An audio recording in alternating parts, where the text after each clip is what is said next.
The Strange High House in the Mist by H.P. Lovecraft. In the morning mist comes up from the sea by the cliffs beyond Kingsport.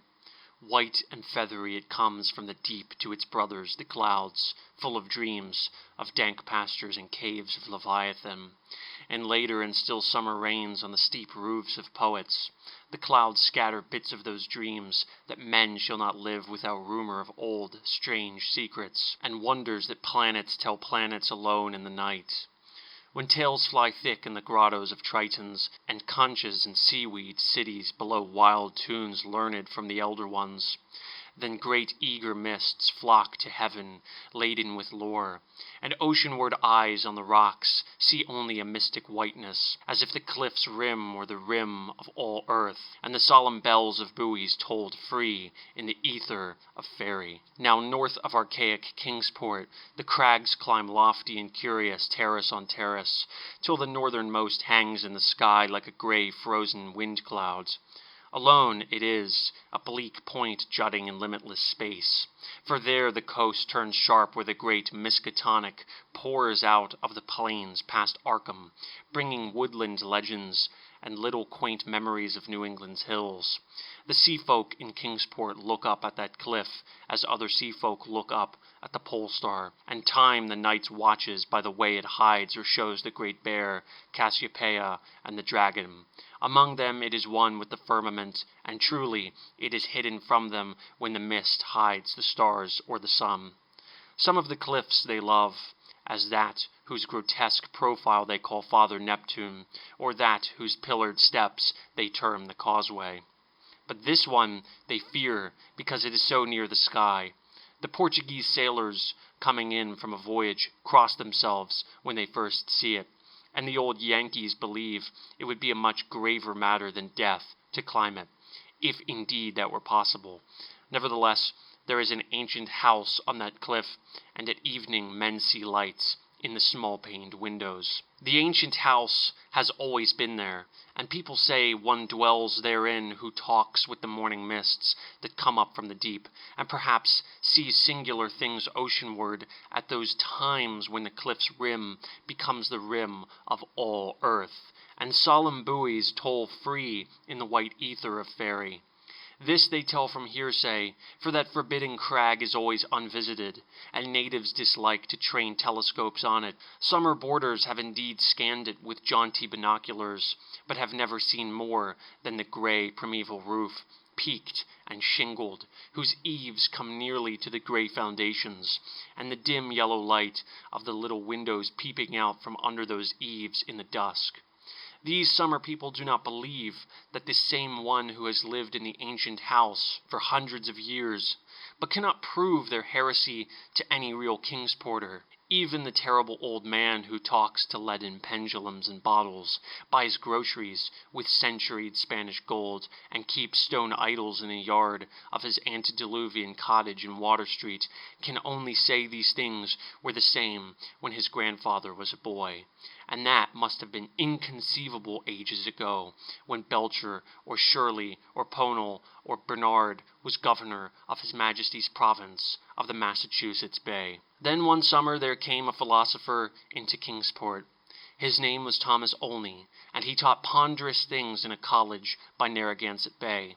With stout wife and romping children he came, and his eyes were weary with seeing the same things for many years, and thinking the same well-disciplined thoughts. He looked at the mists from the diadem of Father Neptune, and tried to walk into their white world of mystery along the Titan steps of the causeway. Morning after morning he would lie on the cliffs and look over the world's rim at the cryptical ether beyond, listening to spectral bells and the wild cries of what might have been gulls. Then, when the mist would lift and the sea stand out prosy with the smoke of steamers, he would sigh and descend to the town, where he loved to thread the narrow olden lanes up and down hill, and study the crazy tottering gables and odd-pillared doorways which had sheltered so many generations of sturdy sea folk. And he even talked with the terrible old man, who was not fond of strangers, and was invited into his fearsomely archaic cottage, where low ceilings and wormy paneling hear the echoes of disquieting soliloquies in the dark, small hours. Of course, it was inevitable that only should mark the grey, unvisited cottage in the sky, on that sinister northward crag which is one with the mists and the firmament. Always over Kingsport it hung, and always its mystery sounded in whispers through Kingsport's crooked alleys. The terrible old man wheezed a tale that his father had told him, of lightning that shot one night up from that peaked cottage to the clouds of higher heaven, and Granny Orne, whose tiny gambreled roof abode in Ship Street is all covered with moss and ivy, croaked over something her grandmother had heard at second hand, about shapes that flapped out of the eastern mists straight into the narrow single door of that unreachable place, for the door is set close to the edge of the crag toward the ocean, and glimpsed only from ships at sea. At length, being avid for new strange things and held back by neither, the Kingsporter's fear nor the summer boarder's usual indolence only made a very terrible resolve.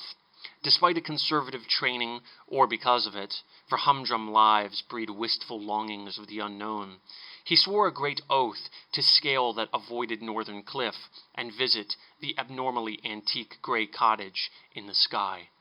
Very plausibly, his saner self argued that the place must be tenanted by people who reached it from inland along the easier ridge beside the Miskatonic's estuary. Probably they traded in Arkham, knowing how little Kingsport liked their habitation, or perhaps, being unable to climb down the cliff on the Kingsport side, only walked out along the lesser cliffs to where the great crag leaped insolently up to consort with celestial things, and became very sure that no human feet could mount it or descend it on that beetling southern slope.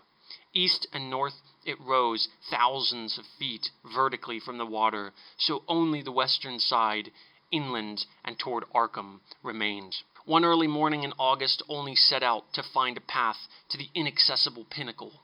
He worked northwest along pleasant back roads, past Hooper's Pond and the old brick powder house to where the pastures slope up to the ridge above the Miskatonic and give a lovely vista of Arkham's white Georgian steeples across leagues of river and meadow.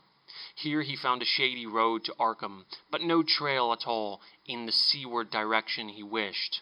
Woods and fields crowded up to the high bank of the river's mouth, and bore not a sign of man's presence. Not even a stone wall or a straying cow, but only the tall grass and giant trees and tangles of briars that the first Indian might have seen. As he climbed slowly east, higher and higher above the estuary on his left, and nearer the sea, he found the way growing in difficulty, till he wondered how ever the dwellers in that disliked place managed to reach the world outside, and whether they came often to market in Arkham. Then the trees thinned, and far below him on his right he saw the hills and antique roofs and spires of Kingsport. Even Central Hill was a dwarf from this height, and he could just make out the ancient graveyard by the Congregational Hospital, beneath which rumor said some terrible caves or burrows lurked. Ahead lay sparse grass and scrub blueberry bushes, and beyond them the naked rock of the crag and the thin peak of the dreaded grey cottage. Now the ridge narrowed and only grew dizzy at his loneliness in the sky. South of him, the frightful precipice above Kingsport, north of him, the vertical drop of nearly a mile to the river's mouth. Suddenly, a great chasm opened before him, 10 feet deep, so that he had to let himself down by his hands and drop to a slanting floor, and then crawl perilously up a natural defile in the opposite wall. So this was the way the folk of the uncanny house journeyed betwixt earth and sky. When he climbed out of the chasm, a morning mist was gathering, but he clearly saw the lofty and unhallowed cottage ahead, walls as grey as the rock and high peaks standing bold against the milky white of the seaward vapors. And he perceived that there was no door on this landward end, but only a couple of small lattice windows with dingy bull's-eye panes leaded in 17th century fashion. All around him was cloud and chaos, and he could see nothing below but the whiteness of illimitable space. He was alone in the sky with this queer and very disturbing house, and when he sidled around to the front and saw that the wall stood flush with the cliff's edge, so that the single narrow door was not to be reached, save from the empty ether, he felt a distinct terror that altitude could not wholly explain.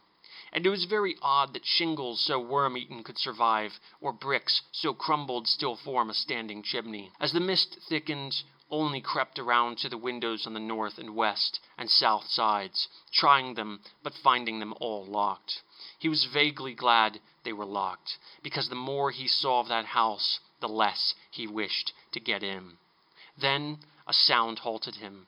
He heard a lock rattle and bolt shoot, and a long creaking follow as if a heavy door were slowly and cautiously opened. This was on the oceanward side that he could not see, where the narrow portal opened on blank space thousands of feet in the misty sky above the waves. Then there was heavy, deliberate tramping in the cottage, and Olney heard the windows opening, first on the north side opposite him, and then on the west, just around the corner. Next would come the south windows, under the great low eaves, on the side where he stood. And it must be said that he was more than uncomfortable as he thought of the detestable house on one side and the vacancy of upper air on the other. When a fumbling came in the nearer casements, he crept around to the west again, flattening himself against the wall beside the now opened windows. It was plain that the owner had come, but he had not come from the land, nor from any balloon or airship that could be imagined. Steps sounded again, and Olney edged round to the north. But before he could find a haven, a voice called softly, and he knew he must confront his host. Stuck out of a west window was a great black-bearded face whose eyes shone phosphorescently with the imprint of unheard-of sights. But the voice was gentle and of a quaint olden kind, so that Olney did not shudder when a brown hand reached out to help him over the sill and into that low room of black oak wainscots and carved Tudor furnishings. The man was clad in very ancient garments, and had about him an unplaceable nimbus of sea lore and dreams of tall galleons. Olney does not recall many of the wonders he told, or even who he was, but says that he was strange and kindly, and filled with the magic of unfathomed voids of time and space. The small room seemed green with a dim aqueous light, and Olney saw that the far windows to the east were not open, but shut against the misty ether with dull, thick panes like the bottoms of old bottles. That bearded host seemed young, yet looked out of eyes steeped in the elder mysteries. And from the tales of marvelous ancient things he related, it must be guessed that the village folk were right in saying he had communed with the mists of the sea and the clouds of the sky ever since there was any village to watch his taciturn dwelling from the plain below. And the day wore on, and still Olney listened to rumors of old times in far places, and heard how the kings of Atlantis fought with the slippery blasphemies that wriggled out of rifts in ocean's floor, and how the pillared and weedy temple of Poseidonus is still glimpsed at midnight by lost ships, who know by its sight that they are lost. Years of the Titans were recalled, but the host grew timid when he spoke of the dim first age of chaos before the gods or even the elder ones were born, and when only the other gods came to dance on the peak of Hathig-Claw in the stony desert near Ulthar beyond the river sky. It was at this point that there came a knocking on the door, that ancient door of nail-studded oak, beyond which lay only the abyss of white cloud. Olney started in fright, but the bearded man motioned him to be still, and tiptoed to the door to look out through a very small peephole. What he saw he did not like, so pressed his fingers to his lips and tiptoed around to shut and lock all the windows, before returning to the ancient settle beside his guest. Then Olney saw lingering against the translucent squares of each of the little dim windows in succession a queer black outline as the caller moved inquisitively about before leaving. And he was glad his host had not answered the knocking, for there are strange objects in the great abyss, and the seeker of dreams must take care not to stir up or meet the wrong ones. Then the shadows began to gather, first little furtive ones under the table and then bolder ones in the dark paneled corners. And the bearded man made enigmatical gestures of prayer and lit tall candles in curiously wrought brass candlesticks. Frequently he would glance at the door as if he expected someone, and at length his glance seemed answered by a singular rapping which must have followed some very ancient and secret code. This time he did not even glance through the peephole, but swung the great oak bar and shot the bolt, unlatching the heavy door and flinging it wide to the stars and the mist. And then to the sound of obscure harmonies there floated into that room from the deep all the dreams and memories of Earth's sunken mighty ones. And golden flames played about weedy locks, so that Olney was dazzled as he did them homage. Trident-bearing Neptune was there, and sportive Tritons and fantastic Nereids, and upon dolphins' backs was balanced a vast crenulate shell, wherein rode the grey and awful form of primal Nodens, lord of the great abyss. And the conches of the Tritons gave weird blasts, and the Nereids made strange sounds by striking on the grotesque resonant shells of unknown lurkers in black sea caves. Then hoary Nodens reached forth a wizened hand and helped Olney and his host into the vast shell, whereat the conches and the gongs set up a wild and awesome clamor, and out into the limitless ether reeled that fabulous train, the noise of whose shouting was lost in the echoes of thunder. All night in Kingsport they watched that lofty cliff, when the storm and the mists gave them glimpses of it. And when toward the small hours the little dim windows went dark, they whispered of dread and disaster. And Olney's children and stout wife prayed to the bland proper God of Baptists, and hoped that the traveler would borrow an umbrella and rubbers unless the rain stopped by morning. Then dawn swam dripping and mist-wreathed out of the sea, and the buoys tolled solemn in the vortices of white ether. And at noon elfin horns rang over the ocean, as Olney, dry and light-footed, climbed down from the cliffs to antique Kingsport, with the look of far places in his eyes. He could not recall what he had dreamed in the sky-perched hut of that still nameless hermit, or say how he had crept down that crag untraversed by other feet. Nor could he talk of these matters at all, save with the terrible old man, who afterward mumbled queer things in his long white beard, vowing that the man who came down from that crag was not wholly the man who went up, and that somewhere under that grey-peaked roof, or amidst inconceivable reaches of that sinister white mist, there lingered still the lost spirit of him who was Thomas Olney. And ever since that hour, through dull, dragging years of greyness and weariness, the philosopher has labored and eaten and slept and done uncomplaining the suitable deeds of a citizen. Not any more does he long for the magic of farther hills, or sigh for secrets that peer like green reefs from a bottomless sea. The sameness of his days no longer gives him sorrow, and well-disciplined thoughts have grown enough for his imagination. His good wife waxes stouter, and his children older and prosier and more useful, and he never fails to smile correctly with pride when the occasion calls for it. In his glance there is not any restless light, and if he ever listens for solemn bells or far elfin horns, it is only at night when old dreams are wandering. He has never seen Kingsport again, for his family disliked the funny old houses, and complained that the drains were impossibly bad. They have a trim bungalow now at Bristol Highlands, where no tall crags tower, and the neighbours are urban and modern. But in Kingsport, strange tales are abroad, and even the terrible old man admits a thing untold by his grandfather. For now, when the wind sweeps boisterous out of the north past the high ancient house that is one with the firmament, there is broken at last that ominous brooding silence ever before the bane of Kingsport's maritime cotters. And old folk tell of pleasing voices heard singing there, and of laughter that swells with joys beyond earth's joys, and say that at evening the little low windows are brighter than formerly.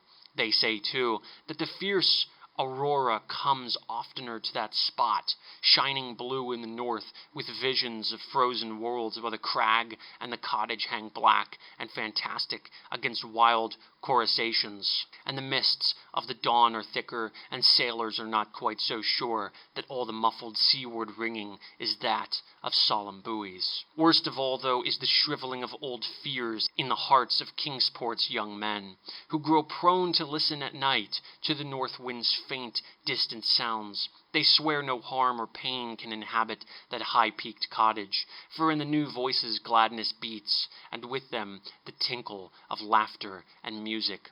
What tales the sea mists may bring to that haunted and northernmost pinnacle they do not know, but they long to extract some hint of the wonders that knock at the cliff-yawning door when clouds are thickest, and patriarchs dread lest some day, one by one, they seek out that inaccessible peak in the sky, and learn what centuried secrets hide beneath the steep shingled roof, which is part of the rocks and the stars and the ancient fears of Kingsport. That those venturesome youths will come back, they do not doubt, but they think a light may be gone from their eyes, and a will from their hearts. And they do not wish quaint Kingsport with its climbing lanes and archaic gables to drag listless down the years, while voice by voice the laughing chorus grows stronger and wilder in that unknown and terrible eyrie where mists and the dreams of mists stop to rest on their way from the sea to the skies. They do not wish the souls of their young men to leave the pleasant hearths and gambrel-roofed taverns of old Kingsport, nor do they wish the laughter and song in that high rocky place to grow louder.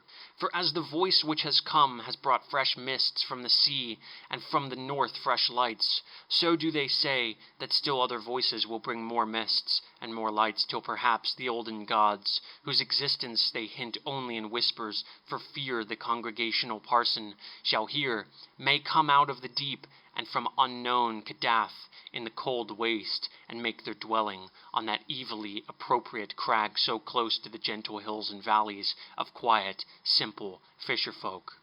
This they do not wish, for to plain people things not of earth are unwelcome, and besides, the terrible old man often recalls what Olney said about a knock that the lone dweller feared, and a shape seen black and inquisitive against the mist through those queer translucent windows of leaded bull's-eyes.